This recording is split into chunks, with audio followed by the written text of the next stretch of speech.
locked inside a freezer, built to store frozen meat. A German shepherd scratches desperately at the steel walls. His breath fogs in the bitter cold. Every second, his body temperature falls lower. This isn't hours from death, it's minutes. The temperature inside, more than 20 degrees below freezing.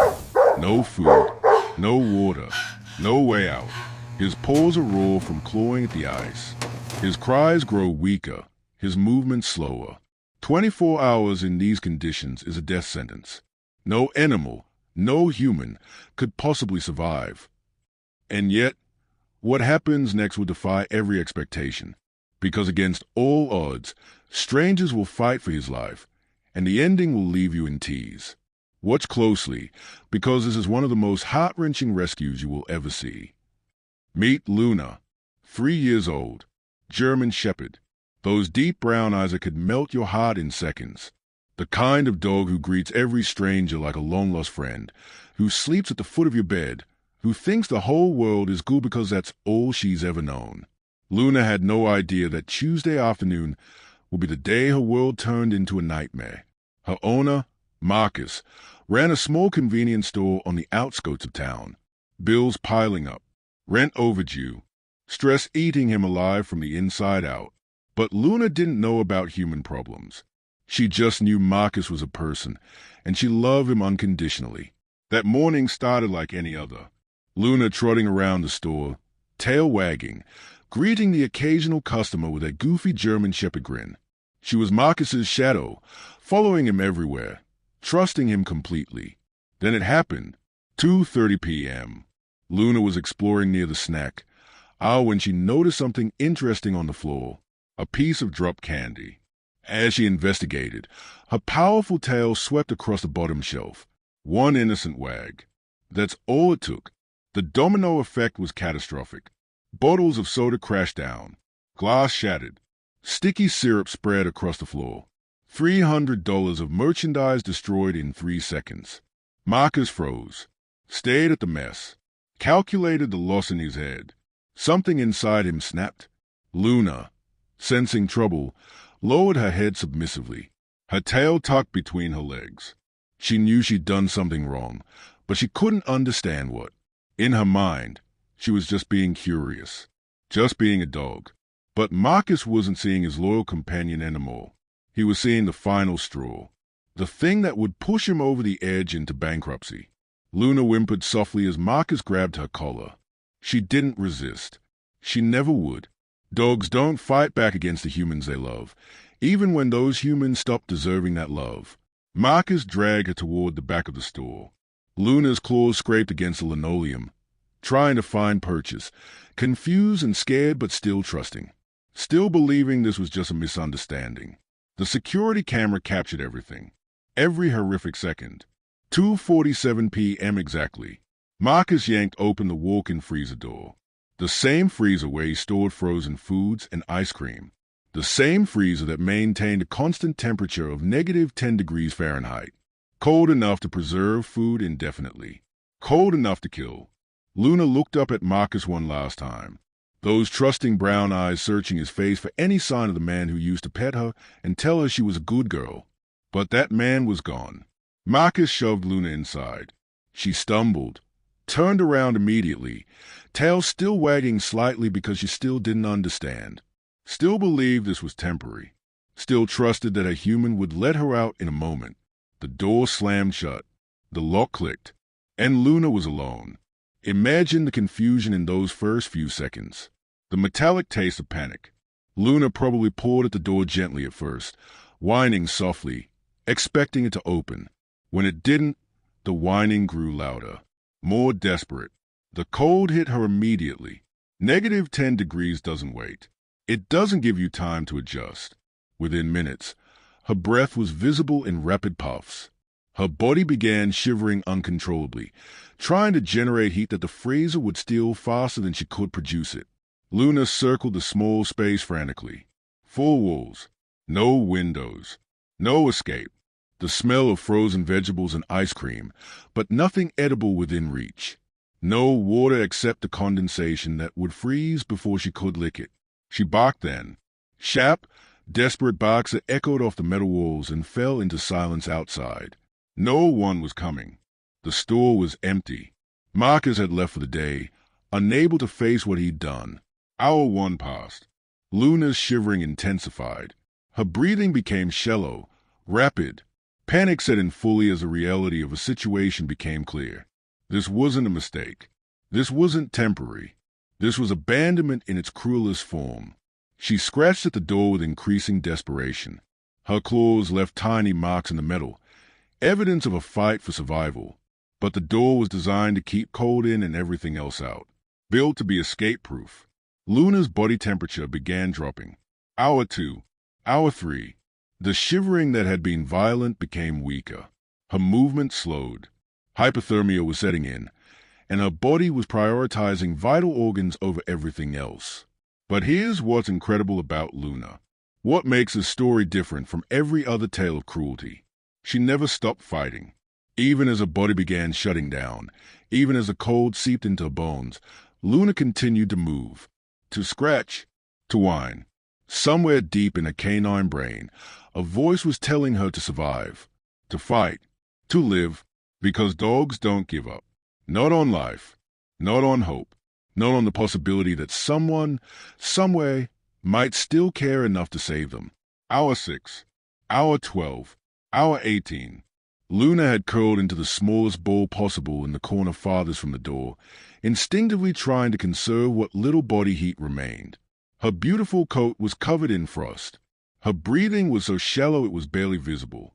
But she was still breathing, still fighting. 24 hours. A full day in hell. Luna should have been dead 16 hours ago. Every veterinary textbook, every survival guide, every scientific study said it was impossible to survive that long in those conditions. But Luna didn't read textbooks. Wait, what's that sound? Footsteps. Voices. Someone was in the store. After 24 hours of silence, Luna heard something that made her lift her head for the first time in hours. Humans. But were they there to save her? Or was it already too late? Had Luna's incredible fight for survival been in vain? The rescue was about to begin, but what they would find behind that freezer door would test everyone's faith in miracles. It was Jake Martinez who heard it first, the delivery driver for Metro Foods, making his usual Wednesday evening run to restock the convenience store. He'd been coming to this place for 3 years, knew Marcus was struggling, but the store was always open, always had the lights on. Tonight was different. The parking lot was empty. The neon signs were dark. But Jake had a job to do, so he grabbed his dolly and wheeled toward the back entrance. That's when he heard it. Faint, desperate, a sound that made the hair on his arm stand up. Scratching, coming from inside the building. Jake pressed his ear against the metal door. There it was again. Weak, but unmistakable. Something alive was trapped inside, and it was running out of time. His hand shook as he dialed 911. Officer Martinez arrived first. 20-year veteran of the force. He'd seen overdoses, domestic violence, gang shootings. Thought he'd seen everything humanity could throw at him. But when Jake led him to the back of the store and they both heard that scratching, something cold settled in Martinez's stomach. They kicked in the door. Emergency lights flooded the space. And that's when they saw the security monitor still running, displaying the previous day's footage. Martinez hit rewind. 2:47 p.m. Tuesday afternoon. The timestamp burned into the screen like an accusation. They watched in stunned silence as Marcus dragged Luna across the floor. Watched him open the freezer door. Watched him shove a trusting dog into what should have been her tomb. Martinez had seen animal cruelty cases before, but nothing prepared him for this. 24 hours in a freezer. 24 hours at -10 degrees. He whispered the words like a prayer he didn't believe could be answered. No animal survives that. No animal. But the scratching continued. Weak, sporadic, but there evidence that the impossible might be happening inside that frozen tomb. Backup arrived. Officer Chen, Martinez's partner for the last 5 years. Paramedic Sarah Walsh, who'd been called in case human intervention was needed. Dr. Rebecca Torres from the Emergency Veterinary Clinic, racing against time with medical supplies that might already be useless. They all gathered around the freezer door like mourners at a funeral, because that's what they expected to find. A body, evidence of cruelty that would fuel nightmares for months. Martinez reached for the handle first. His hand hesitated 6 inches away. Once they opened that door, there would be no going back. No unseen horror. No pretending that maybe, somehow, Luna had escaped. The scratching had stopped. Complete silence from inside the freezer. "We're too late," whispered Officer Chen. Her voice cracked with the weight of failure. "We're too late." But Dr. Torres stepped forward. Emergency veterinarian. She'd pulled animals back from the edge of death before, seen recoveries that defied medical logic. "Open it," she said quietly. "We have to try." Martinez's hand closed around the handle. The metal was ice cold, burning his palm even through his gloves. He took a breath that felt like swallowing glass. Click! The latch disengaged. But here's what they didn't expect. The door wouldn't budge. Ice had formed around the seal, creating a barrier that hadn't existed when Luna was first imprisoned. The freezer had tried to claim her permanently, welding itself shut. Officer Chen threw his shoulder against the door. Nothing. The two officers together, using their combined weight. The door creaked but held fast. "We need tools," Martinez muttered, frustration building in his chest like a scream. "We need a crowbar, a blowtorch, something." Paramedic Walsh ran to her ambulance, came back with a tire iron and an emergency hammer. They attacked the ice seal with desperate fury, chunks of frozen condensation flying like shrapnel. Each second that passed was another second closer to complete organ failure. 26 hours now. Luna had been trapped for 26 hours. Dr. Torres stood back, calculating survival odds in her head. At -10 degrees, a dog's core temperature drops 1 degree every 10 minutes. Normal body temperature for a German Shepherd, 102 degrees. Hypothermia sets in at 95. Organ failure begins at 88. Death is inevitable at 85 degrees. Luna should have reached that point 18 hours ago. The ice cracked. A hairline fracture appeared in the seal. Martinez wedged the tire iron into the gap, leveraging with everything he had. Officer Chen grabbed the door handle, pulling while Martinez pried. A sound like breaking bones echoed through the store. The seal shattered. The door swung open 6 inches. Then stopped. Something was blocking it from the inside. "Luna!" Dr. Torres called into the gap. Her voice disappeared into the frozen darkness. No response. No movement. No sound. Martinez shined his flashlight through the opening. The beam illuminated frost-covered shelves, frozen vegetables, and in the far corner, a shadow that might have been a dog or might have been a pile of rags. The shadow wasn't moving. "She's not responding." Officer Chen's voice was hollow with defeat. "We need to get this door open wider, but if she's collapsed against it..." They were trapped in an impossible situation. Every second of delay brought Luna closer to death, but forcing the door might crush whatever life remained in her body. The very attempt to save her could be what killed her. Dr. Torres squeezed through the 6-inch gap sideways, her medical bag clutched against her chest. The cold hit her like a physical blow, stealing her breath, numbing her face instantly. If she could barely function after 30 seconds, what had Luna endured for 26 hours? She aimed her flashlight at the corner. What she saw made her heart stop. Luna lay motionless, curled in the fetal position against the back wall. Her beautiful coat was white with frost. Ice crystals had formed around her muzzle where her breath had condensed and frozen. Her eyes were closed, her body completely still. But wait just a moment. Was it the faintest rise and fall of her chest? Or was Dr. Torres seeing what she desperately wanted to see? She crept closer, her own breath forming clouds in the sub-zero air, reached out with one trembling hand toward Luna's neck, searching for a pulse that medical science said couldn't possibly exist.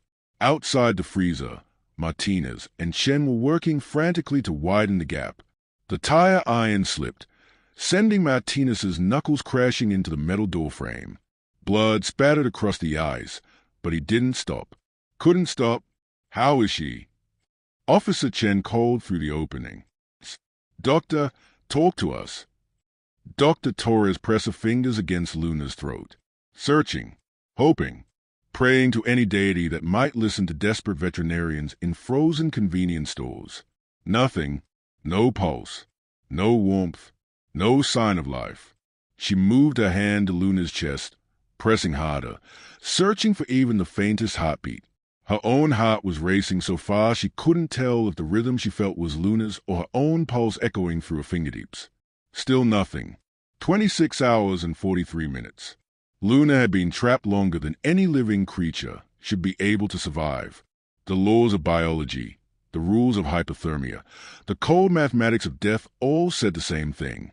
They were too late. But then, just as Dr. Torres was about to pull her hand away, something impossible happened. Something that would challenge everything she thought she knew about survival, about the will to live, about the miracles that hide in the darkest moments. Because what she discovered in that frozen tomb would prove that sometimes, just sometimes, love is stronger than death itself. Dr. Torres pressed a stethoscope against Luna's chest one more time. The silence was deafening. No heartbeat, no respiratory rhythm. Just the awful quiet of a body that had given up its fight against impossible odds. She pulled back, her face a mask of professional devastation. Outside the freezer, Officer Martinez and Chen waited for the verdict they all knew was coming. Paramedic Walsh had her equipment ready, but everyone understood it was too late for medical intervention. 26 hours and 57 minutes.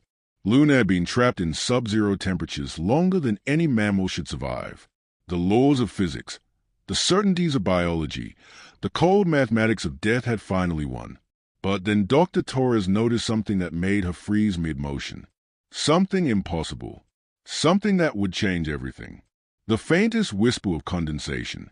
A tiny cloud of vapor, almost invisible, emerging from Luna's frost-covered nostrils. So subtle that she almost missed it. So faint that it might have been her imagination. But it was there. One breath, barely perceptible. Then another, 30 seconds later. Luna wasn't dead. She was somewhere between life and death, suspended in a state that shouldn't exist. Her body had shut down everything non-essential, channeling the last fragments of warmth to her brain and heart. She was running on evolutionary programming older than consciousness itself, the will to survive. Dr. Torres squeezed back through the gap in the freezer door, her mind racing. "She's alive," she whispered, the words sounding like blasphemy against medical reality. "Barely, but she's alive." Officer Martinez stared at her in disbelief. "Alive? After 27 hours? That's impossible." "I know it's impossible," Dr. Torres snapped, her professional composure cracking under the weight of the miracle. "But impossible or not, that dog is breathing. We have maybe 10 minutes before complete organ failure. Maybe less." She opened her medical bag with trembling hands, pulling out equipment designed for routine emergencies, not resurrections.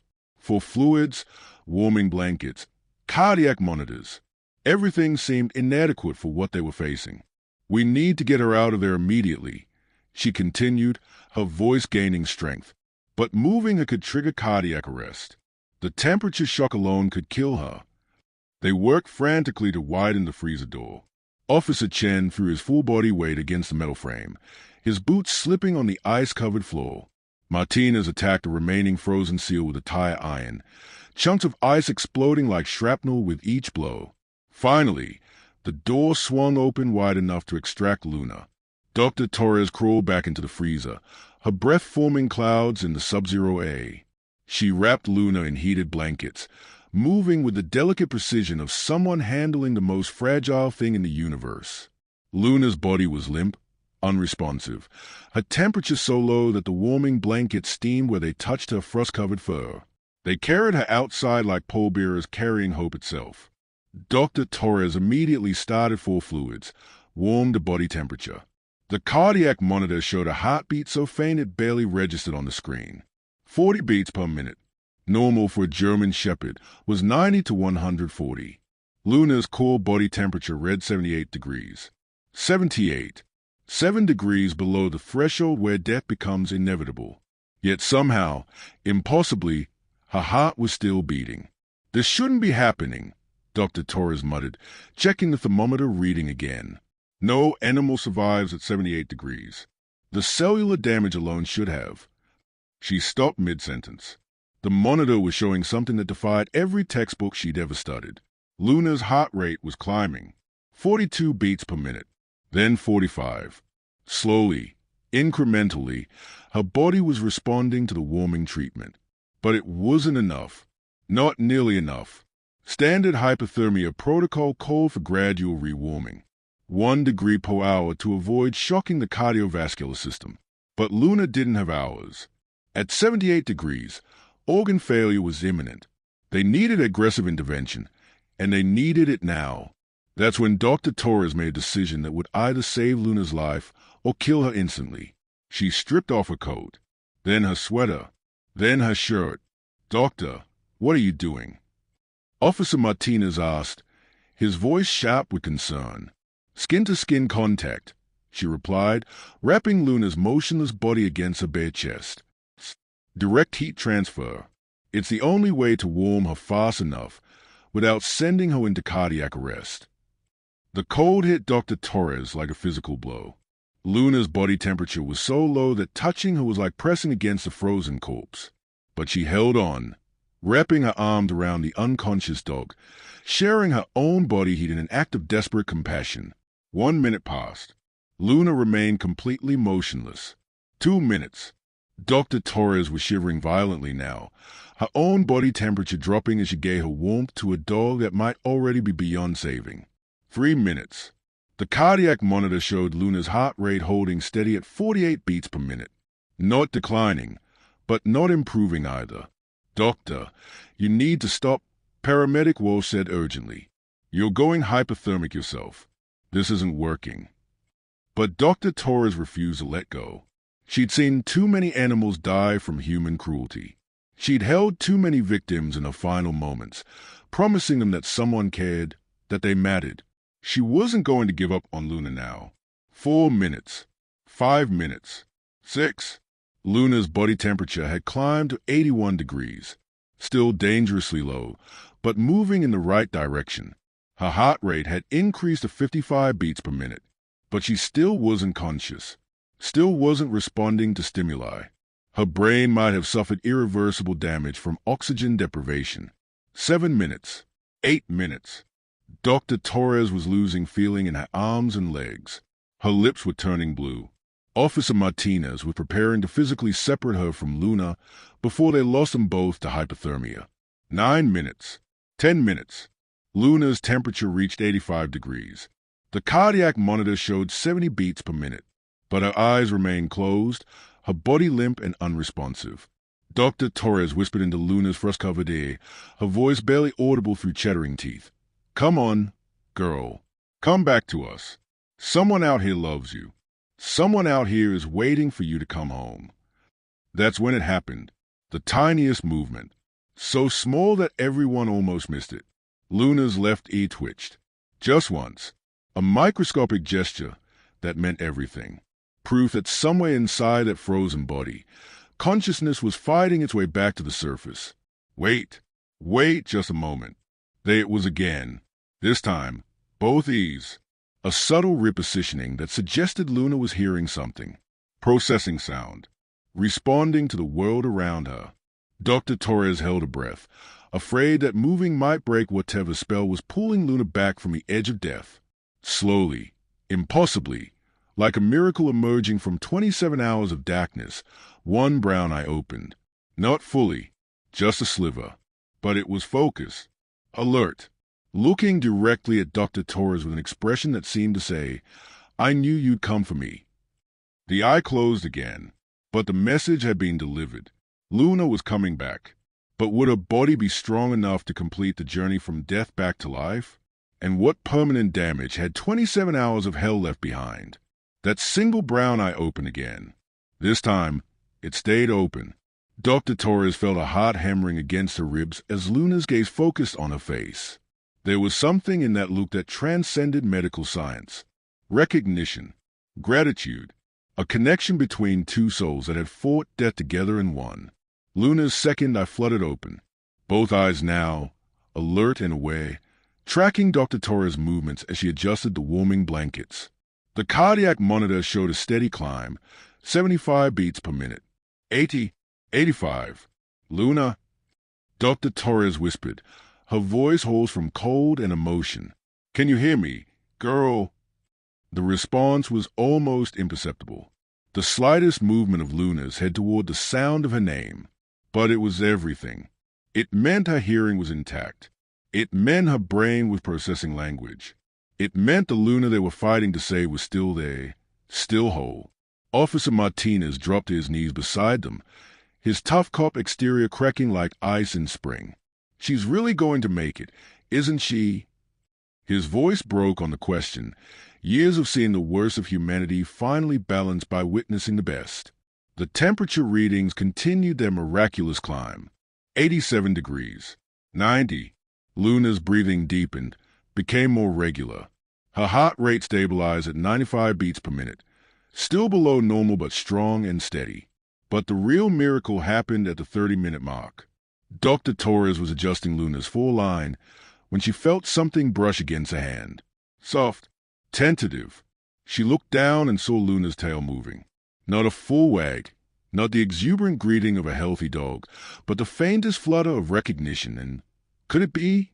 Joy, did you see that? Officer Chen's voice was thick with emotion. Her tail moved. She's happy to see us. Luna tried to lift her head. The effort was enormous, her muscles still weak from 27 hours of fighting for survival, but she managed to raise an inch off the warming blanket.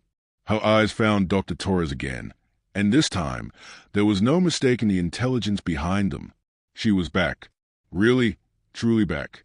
The small crowd that had gathered around the rescue scene erupted in quiet celebration. These weren't people who celebrated loudly, these first responders and medical professionals. They'd seen too much tragedy, experienced too many losses. But Luna's recovery was something different, something that restored faith in possibilities they'd stopped believing in. Paramedic Walsh wiped tears from her eyes with the back of her hand. 20 years of emergency medicine, thousands of calls, but she'd never seen anything like this. In my entire career, she whispered, I've never witnessed a recovery that defied medical sciences completely.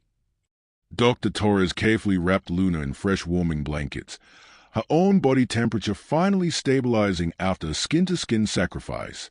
Luna's core temperature had reached 94 degrees, still below normal, but safely within the range where full recovery was possible.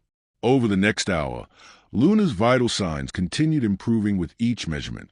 96 degrees. 98. Her heart rate climbed to a healthy 110 beats per minute.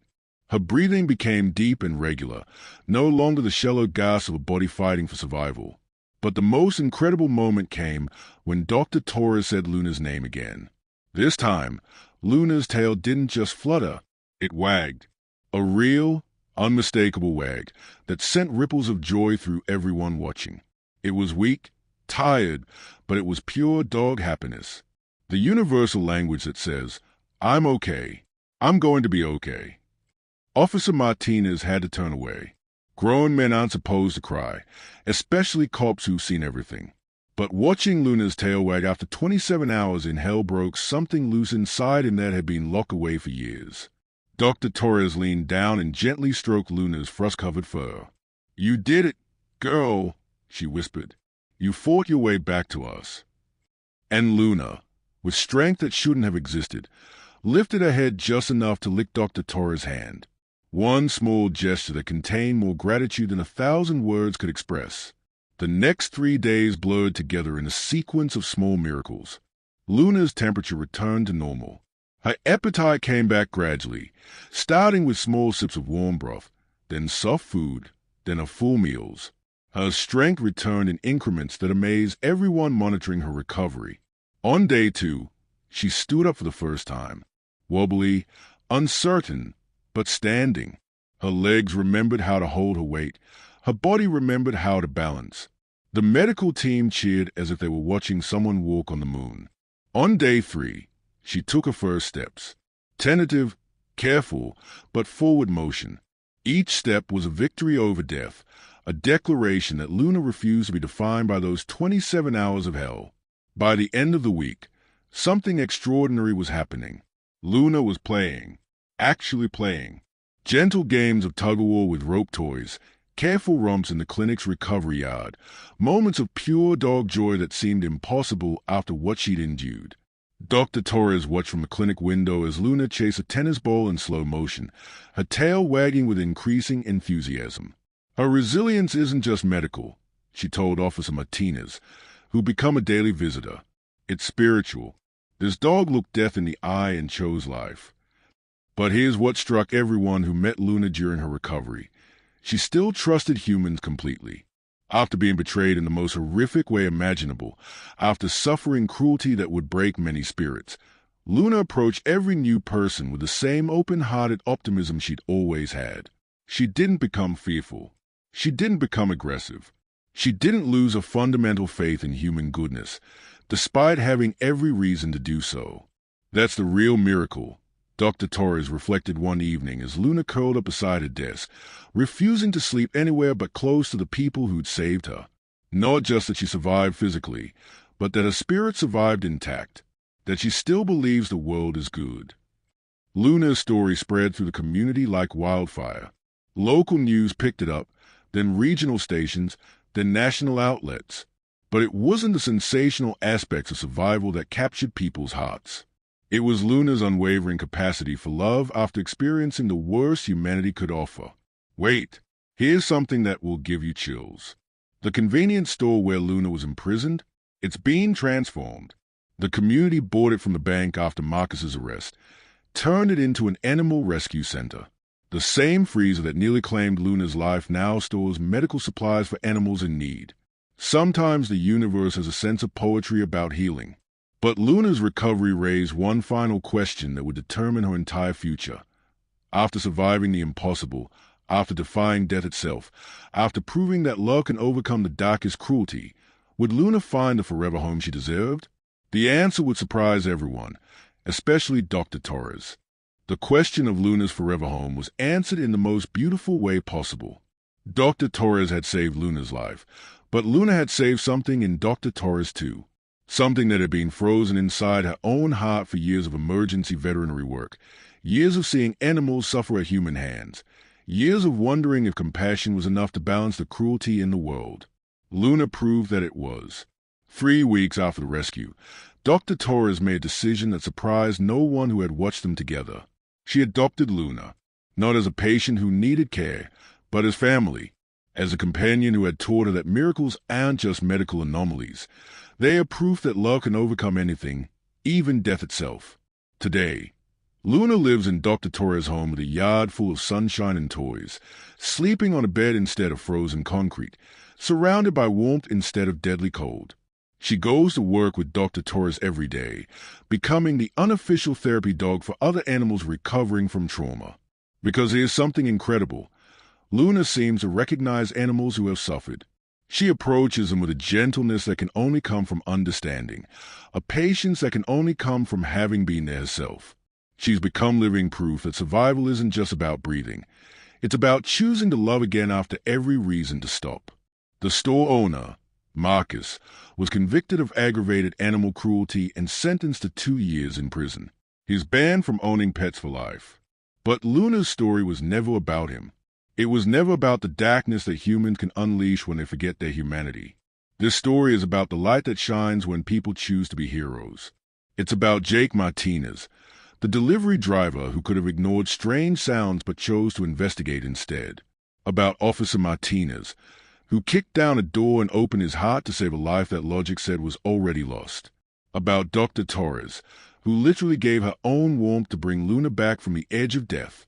It's about ordinary people doing extraordinary things because they believe every life matters, no matter how small, no matter how helpless, no matter how impossible the odds. But most of all, the story is about Luna, a dog who survived 27 hours in hell and chose to trust humans again, who looked death in the eye and wagged her tail at life, who proves every single day that resilience isn't just about surviving trauma. It's about refusing to let trauma define who you become. Luna's story spread far beyond that frozen convenience store. It reached people across the country, across the world, who needed to hear that miracles still happen, that good still exists, That when darkness seems overwhelming, light finds a way to break through. The community where this happened has been transformed. That convenience store?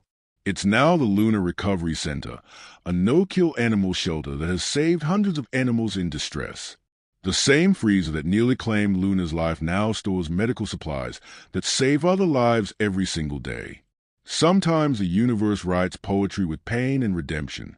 Wait, here's something that will restore your faith in people forever. Jake Martinez, the delivery driver who heard Luna's scratching, quit his job and became a full-time animal rescue volunteer. Officer Martinez started a program training police officers in animal rescue techniques.